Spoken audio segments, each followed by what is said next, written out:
This is literally the sandbox of our lives. You get a great deal for the seller, you get a great deal for the buyer. Tim, I gotta correct you. That's actually 3 dreams. There Their we go. dreams and their other dreams and your dreams is 3 dreams.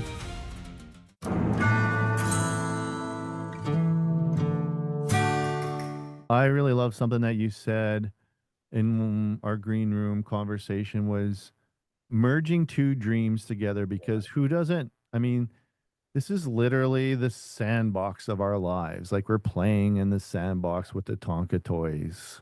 We want that dirt. We want the big Tonka trucks.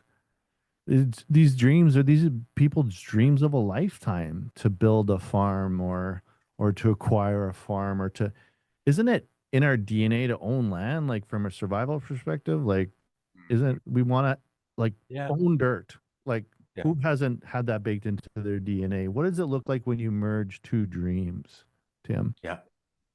Well, I mean, it is the most fulfilling thing to actually facilitate that, right? But you understand what a seller is looking for when they want to transition out, right? And so you've got their wish list. And then again, you understand what a buyer is looking for, when they're 20, 40, 100-year plan, right, for the growth.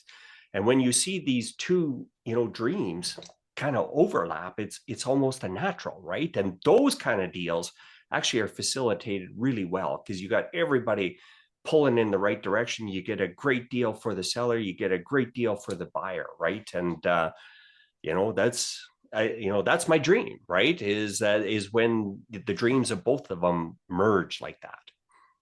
Tim, I got to correct you. That's actually 3 dreams. There we Their go. dreams and their other dreams and your dreams is 3 dreams. Yeah. So maybe that we The should talk dream about. team, right? Let us know if you want Hammond Realty to follow up. I think they're building something beautiful, and that's why I really wanted to work with them, because all these conversations go back to when we first started talking about you guys being a part of Convergence Conference. And you said, Dan, Yeah. we're doing this.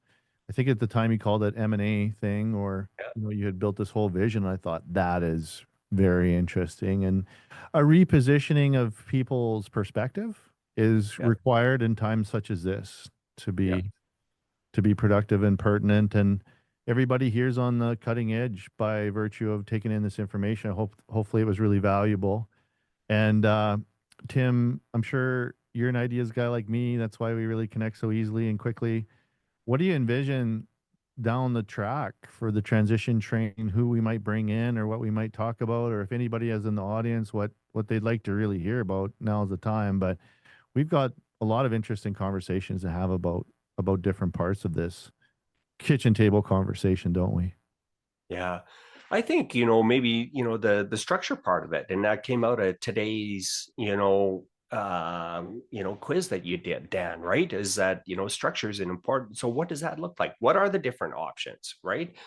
It's really interesting because when we write an offer reactively for somebody, we always tell them put it in and or nominee or assignee, because a lot of the times we secure that deal and then they figure out a different way that they're going to do it down the road. So they reserve the right to, okay, part of this will be in my company, part of it will go to a sibling, whatever, right? But that's our protection for them, right? Is anticipating, okay, there's one person on the offer here, but it could go multiple ways. So we can help them with that. But I just, maybe to talk about just different different structures.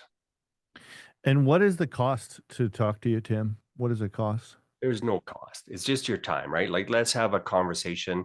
If you want to build a strategic plan, I mean, we can talk that, kind of through. We're looking at kind of a figure per acre and what the size is. And, that's to build the strategic blueprint. But if you want us to deliver on that and knock on doors and get deals done for you, well, we can apply that strategic thinking investment towards a commission that we might end up on it, right? We're about just kind of building things. And yeah.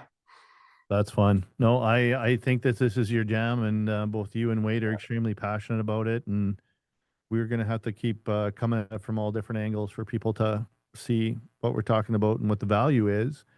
Yeah. So, folks, at the top, I said we would walk out of here knowing what being ready actually looks like. I hope that we've achieved that a little bit more.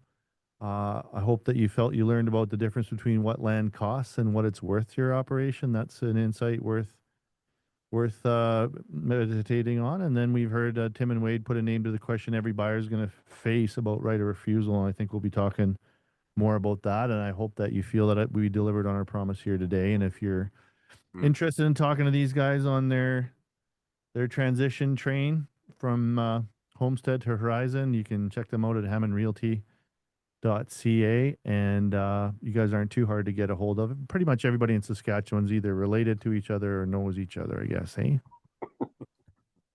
I concur. Yeah. Small community. Joshua Lefer says something I'd like to hear about in the future. How have you guys seen young guys get into farming? Man, I want to do a young farmers panel so Mm. bad. Yeah. We really need to arrange that, Tim. And then Yeah. Joshua lives in the Lethbridge area where land is $20,000 to $30,000 per acre. Rent is getting crazy due to special crops pressures.